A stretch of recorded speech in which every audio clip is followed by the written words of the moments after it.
மத்திய அரசின் துறை அதிகாரிகள் நியமனத்தில் லேடரல் என்ட்ரி நடைமுறை ரத்து செய்யப்பட்டிருப்பதாக மத்திய அரசு தற்பொழுது அறிவித்திருக்கிறது.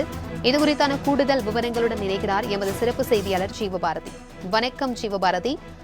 லேடரல் என்ட்ரி தற்பொழுது ரத்து செய்யப்பட்டிருப்பதாக மத்திய அரசு அறிவிப்பு வெளியிட்டிருக்கிறது. இதுகுறித்தான முழு விவரம்.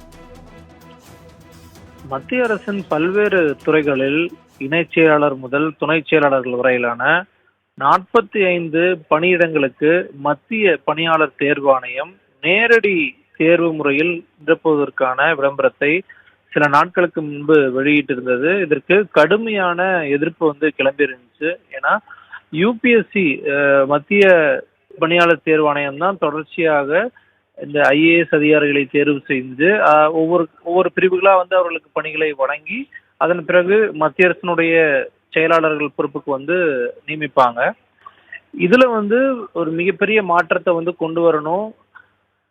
குறிப்பிட்ட துறையில் அனுபவம் வாய்ந்த தனியார் துறையில் பணியாற்றியவர்கள் உள்ள கொண்டு வரணும் அப்படிங்கிற அந்த முனைப்போட இந்த ஒரு அறிவிப்பாணை வெளியிருந்துச்சு. அந்த விளம்பரம் கொடுக்கப்பட்டிருந்துச்சு அப்படிங்கறதா மிகப்பெரிய ஒரு விமர்சனமா இருந்துருந்துச்சு. இந்த நேரடி தேர்வு முறையின் மூலமாக இடஒதுக்கீடுக்கு மிகப்பெரிய பாதிப்பு ஏற்படும் அப்படிங்கிறது தான் காங்கிரஸ், திமுக, சமாஜ்வாதி உள்ளிட்ட பல்வேறு கட்சிகள் கடுமையான எதிர்ப்புகளை சொல்லியிருந்தாங்க.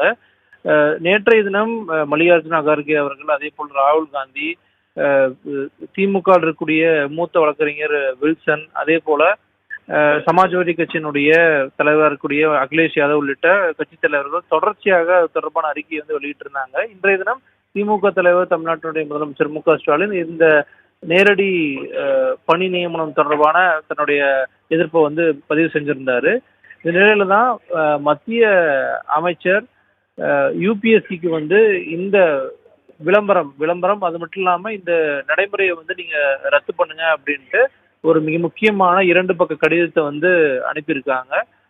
எதிர்கட்சியினுடைய தொடர்ச்சியான வேண்டுகோளுக்கு தற்போது மத்திய அரசு செவிசாய்ச்சிருக்கு அப்படின்றதான் சொல்லணும். அதே போல பாஜக கூட்டணியில் இருக்கக்கூடிய கட்சிகள் இந்த விஷயத்துல எதிர்ப்பு தெரிவிச்சிருந்தாங்க அப்படிங்கிறதையும் நம்ம குறிப்பிட்டு சொல்ல வேண்டியதா இருக்கு. சிராஜ் பாஸ்வான் இந்த விஷயத்துல கடுமையான எதிர்ப்பை பதிவு செஞ்சிருந்தாரு. ஏன்னா இடஒதுக்கீடு சார்ந்த விஷயங்கள் இது மூலமா பெரிய அளவுல பாதிப்பு ஏற்படும் அப்படிங்கிறதுனால இதை கடுமையா எதிர்க்கிறேன் அப்படிங்கிற விஷயத்த பதிவு செஞ்சிருந்தாரு. இன்றைய தினம் அது நாளிதழ்கள்ல மிக முக்கியமான செய்தியா வெளியா இருந்துச்சு. இந்த நிலையில மத்திய அரசு எதிர்கட்சிகளுடைய இந்த ஒரு கோரிக்கைக்கு செவிசாய்த்து தற்போது அந்த நியமனத்தை ரத்து செய்யணும் அப்படிங்கிற கடிதத்தை யூபிஎஸ்சிக்கு அனுப்பியிருக்காங்க. மிக முக்கியமான நகர்வா தான் நம்ம பார்க்கணும்.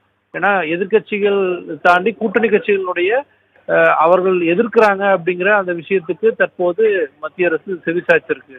சுபாவதி, தகவல்களுக்கு நன்றி ஜீவபாரதி.